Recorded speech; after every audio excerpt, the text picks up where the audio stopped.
Action. Take one. I didn't really want it to end. Even when I was shooting, I was like, I'd actually quite like to be here. It's this incredibly touching story. It's a love story, but it's filled with all kinds of humor and poignancy. Just a really rich tapestry.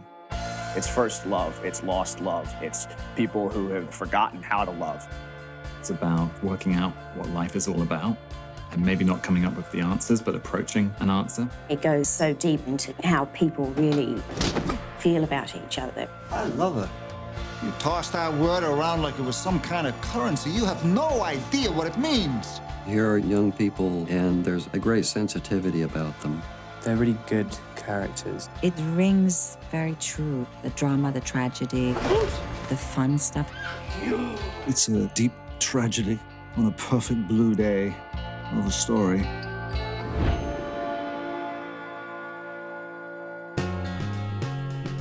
The movie's based on what it's like to be in love at that age and all the feelings that you have and how intense and heartfelt and passionate they are. Their relationship is so beautifully formed and so realistic. She shows him how to live and how to mature, and not so much just being attracted to each other, but knowing each other and how important that is to actually find someone who you can really know.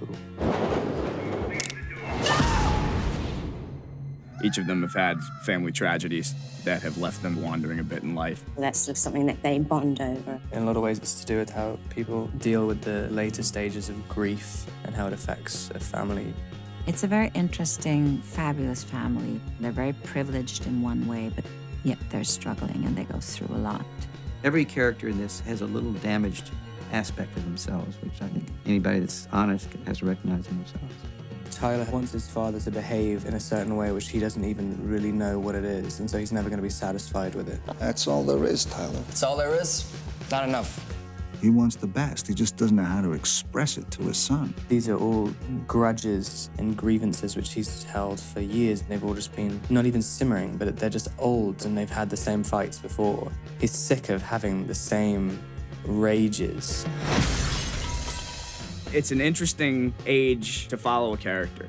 I think every person goes through periods of time where you've got this belief that because you read some books that you somehow have a greater understanding than, all the silly adults. You could do worse than have a father who bails you out of jail. I don't want to be bailed out of anything. Will Fetters wrote this incredibly touching story.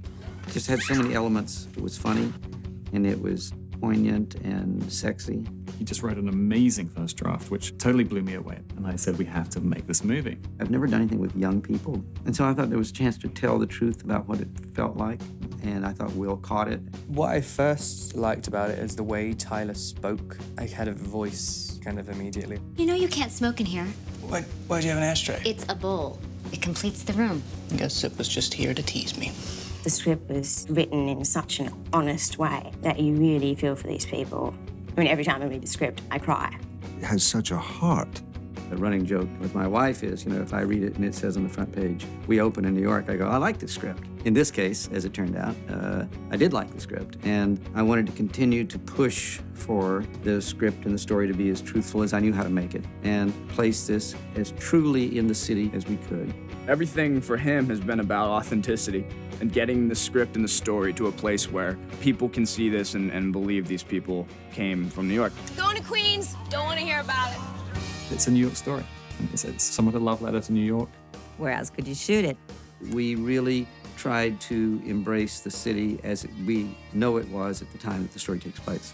Naturally, it's great to shoot in the city. We got to shoot in a lot of the actual places, like in Don Hills, in NYU. He works in the Strand, and we shot in the Strand, which is kind of handy. When you're shooting on the streets, outdoors, the atmosphere does nothing but help you as an actor. All right, that's it! That's it! Everybody's gone! You do get inspired by a lot of things you just see on the street. I mean, also just having the crowds, it kind of adds a bit of intensity to stuff. Life goes on in New York, and I like that. It definitely adds something to the film. September 11th just left a mark on my heart, and I was just trying to find a way to understand how and why. This story in this movie came from that. 9/11 is, as a country, the event which most of us recognize as about loss. Each one of those little portraits that I remember reading were kind of heartrending in their brevity. You read those and you realize that real people died, because otherwise the people who died in 9/11 become a statistic. And what Will, I think, did very wisely beyond his years was to take that idea and say, well, what if we fell in love with these people and then a great loss occurred? Wouldn't you feel the import of that, both in terms of just the movie and then in terms of this greater event that happened? Tyler represents the fact that real people got up that morning and didn't come back. There were so many stories in this one event. It personalizes that tragedy in a way that I hope has a powerful, emotional, cathartic effect on the audience that we think of really good tragedies as having. It seems only fitting that to bring the story to life, we would have someone who had experienced the city and knew it so well. Seeing his work in Hollywoodland, I thought, here is a true filmmaker. He's one of these directors, which is kind of rare, who's very set in his ways of what he wants to do as far as his shots and his ideas. You'll just go with your hand, right? Yeah. That means just slide on. But he's also completely open to suggestions. He did really give us free rein with these characters. He's so open with how a scene plays out. I've just gone and, destroyed my relationship with my father. It's in the background, but I think that there's some moments here right now where that kind of gets shoved aside. He's a real sort of actor-director. He's very subtle, but he knows where we're heading and he gets us there. I don't want to start the way we did. I've never drifted into your mind. There's little nuances that he's brought to every scene that only somebody who's lived here for 20 years and really observed the city and lived it and breathed it would be able to bring. God, very good.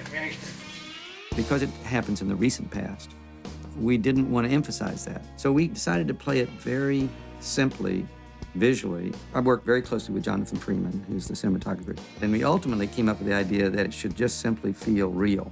We just didn't want it to look effective. The most difficult part is to try and remain true to the earlier period and not float ahead of yourself. The character Robert Pattinson plays as a student at NYU, he really is with the kids that are wearing what is the moment. So I tried to avoid that which is immediately present. It had to be a little less time specific. We felt like we shouldn't intrude. The camera kind of moves a little bit less. The palette, we felt we wanted to give it a slight patina, but nothing that you really notice. Just a slight dusting of the past. He and Jonathan came up with kind of a color code. No color is super, super intense. There are many colors, but they're all slightly faded. I looked at photographs of young people in New York from the slightly earlier period, and there was a sort of chaotic feel to it, and we hoped that we kind of caught that a little bit, the kind of mess of youth. I love the set they built for my apartment, which even though it's on a soundstage, it does look very New York. I mean, I've been to an apartment which looks just like it. The design of the apartment, which plays such a critical role in the film, I thought it was beautifully made. From the way that we shot it to its fundamental design, to the way it was executed, and the use of sound. We wanted to give a sense of real life to the world that Tyler Hawkins exists in. I really think casting is one of the director's greatest tools. Action. It's an American story. And I didn't set out to cast a bunch of people from other countries, but we ended up with a guy from England, a young woman from Australia, an Irishman, and a woman from Sweden. But that's America, right? Rob expressed interest in the role precisely because he thought he understood the character. It's the first time I played a normal guy. Tyler's at that point where he's just starting to not feel like, an island. He's just a little bit lost. Rob really took hold of that character and ran with it. I've never seen anyone lose themselves in a character and come out on the other side exactly as I could have hoped and better. He did not want to just be the good guy, the cool guy. He embodied this guy who's filled with complexity, anger, guilt, frustration in his relationship with his father. Why aren't you listening? I mean, why aren't you riveted? Why is this not the most important thing, just for one night? He has that attitude which a lot of 21-year-old guys have, where they think they know better than everyone else, but don't feel the need to prove it in any way whatsoever. There's a very serious physical confrontation between Tyler and Neil Craig, played by Chris Cooper. That's a very intense scene that I enjoyed. Now I'm going to cut to him as well as to this shot. I'm most and action. The most surprising thing about Chris is how strong he is, like physically. Boy, was this tailor-made for him. Robert can deliver that sensitivity. I like the scene of Tyler waking up and making bird shadows. I think it's a very lovely little moment of his feeling good about the world. He brought all these intricate details to this character that I was just like, how do you come up with these things? He has a very watchable, likable intensity to him. He doesn't go about it lightly. He wants to challenge himself. He wants to try different options. He wants to find the truth in the scene. He takes it extremely seriously and really wants to do the best job he can. He's a young man who's just catapulted into the stratosphere of fame, and I know he's been instrumental in making this movie happen. And that's a great thing to see. He was very involved in the film. When we were working on the script, we'd get on the phone with Rob and we would download his ideas. He's been instrumental in helping us get the film made. I don't date sociology majors. Lucky for you, I'm undecided. About what? Everything. The toughest thing was trying to find Allie. It was a long search for the young woman. We wanted to find someone who could be certainly a good match for Rob, but she also could have this kind of toughness about her and could stand up to him. And then we saw a tape of Emily. She exuded an enormous amount of charm. And so after this crazy 3 or 4 month search for Allie, suddenly everyone on the movie fell in love with her. Emily had that kind of spark, and it ended up being really great. She brings the spunk to the character that we need in that working class girl. She is a button of a beauty. Alan and I had talked about the ending shot of the film years before, but we never could have imagined that it would look as beautiful as it did. She was just flawless.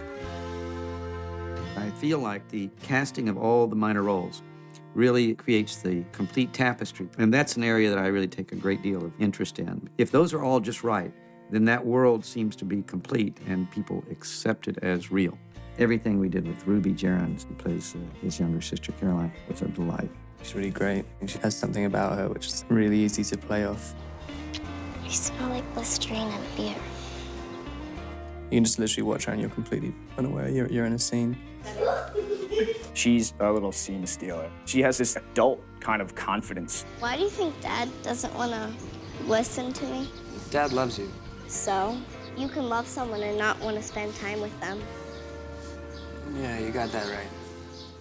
Movies like this can be a great keepsake that you go back to just to relish the emotion of it, to feel the pain of those characters, to feel the turmoil and the joy of those characters. You want the audience to say, yeah, I could sit down and watch it again. First time I'm ever seeing anything I wrote put on screen. It's, Chris Cooper and Rob Pattinson, Pierce Brosnan. So to see it actually come to fruition, it's a really, really cool feeling. I think it's ended up being a movie which neither of us knew we were going to make, and hopefully that will be interesting. I think people are going to really associate with their issues and their problems and their ups and their downs. I hope that by falling in love with this couple and with these people, you would re-experience that event a different way. You don't want to bring them back to the fear and pain, but you want to let them leave that theater and maybe remember how they felt. I do think that it makes you think about your own life and what is important. I hope that they feel moved and at the same time somehow positive. Life goes on.